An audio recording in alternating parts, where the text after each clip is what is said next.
ఉద్దానంలో kidney బాధితుల సమస్య గురించి చాలా మందికి తెలుసు కదా. అట్లనే ఖమ్మం జిల్లా సత్తుపల్లి మండలం కిష్టారంలో ఉండే అంబేద్కర్ కాలనీలో కూడా చాలా మంది సింగరేణి బాధితులు ఉన్నారు.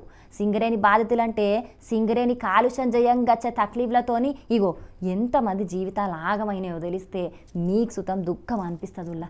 పాపం ఒక్కొక్కలది ఒక్కో తీరు గోసున్నది. మాకు ఏదో ఒక విధంగా గవర్నమెంట్ ద్వారా కానీ ప్రతి ఒక్క అధికారుల ద్వారా కానీ ఈ బంకర్ అనేది తీసివేసి మాకు పునరావాసం కలిగించాలని ప్రతి ఒక్కరిని కోరుచున్నామండి. చిన్నపిల్లలకి ప్రతి ఒక్కరికి కూడా కన్ను ఇన్ఫెక్షన్, వైరల్ ఇన్ఫెక్షన్ అనేది వచ్చి వాళ్ళ కంటిలో నుంచి బ్లడ్ రావడం, అదేవిధంగా చిన్న చిన్న పిల్లలకి లంగ్స్ ఇన్ఫెక్షన్ రావడం, మా వయసు వాళ్ళ పిల్లలం కూడా లెగిసి యాక్టివ్గా తిరగలేని సిచ్యువేషన్లో ఉన్నాం. మేము ప్రతి ఒక్కళ్ళం కూడా కాళ్ళ నొప్పులు, తలనొప్పి, అదేవిధంగా గొంతు నొప్పి. మేము ఇక్కడ కూర్చొని ధర్నా చేస్తున్నప్పటికి కూడా మాకు అది గొంతు లోపలికి వెళ్ళి ఆ గొంతు అనేది రావట్లేదు. మార్నింగ్ లేచినప్పుడు మాట్లాడలేకపోవడం, గొంతు నొప్పి రావడం, తలనొప్పి రావడం, అదేవిధంగా మోకాళ్ళు బోన్స్ పెయిన్స్ రావడం అట్లా విధంగా జరుగుతుంది.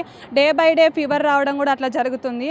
ఇప్పటికైనా సింగరేణి అధికారులు మా సమస్యను తీర్వాలే. సైలో బంకర్ తీసేస్తారో లేకుంటే మా కాలనీనైనా సింగరేణి తీసుకొని మాకు వేరే కాడ పునరావాసం కల్పిస్తారో ఏదో ఒకటి చేసేదాకా మేము ఇట్లనే ఆందోళనలు చేస్తామని అంటున్నారు. ఇంతమంది పానాలు గాలి గలిచినా సింగరేణి అధికారులు పట్టించుకోకపోవుడు ఎంతవరకు కరెక్ట్ అవుతుంది? మా దగ్గరున్న బొగ్గును తీసుకొని కోట్ల రూపాయలు సంపాదిస్తున్న సింగరేణి సంస్థ మా పానాలను లెక్క చేయకపోవుడు న్యాయమేనా? వాళ్లకు బొగ్గు పైసలే ముఖ్యమా? మా పానాలంటే లెక్కలేదా అని ప్రశ్నిస్తున్నారు. మరిగా చిన్న సీఎం బట్టి విక్రమార్క సారు, మీ జిల్లా ప్రజలు గింత మంది సింగరేణి కాలుష్యం జయంగా జీవిడుస్తుంటే మీకు చూసుకుంటే ఎట్లా ఉండబుద్దవుతున్నది? మీకు కనీసం మానవత్వం కూడా లేదా? ఇప్పటికైనా మీరు ఆలోచన చేసి ఇంకొంతమంది పానాలు ఓకముందే సింగరేణి అధికారులతోని మాట్లాడి వాళ్లకు పునరావాసం కల్పియుండ్రి. అంతేగాని సింగరేణి బొగ్గు కోసమో సంస్థ లాభాల కోసమో చూసుకుంటూ ఉంటిరంటే ఆ ఊరు మొత్తం వాళ్ళ కాడైతది. అప్పుడు మీరు ఓట్లు అడగనీకి మనుషులు కూడా ఉండరు. కాబట్టి కొంచెం ఏసీ రూమ్లకెంచి బయటికి వచ్చి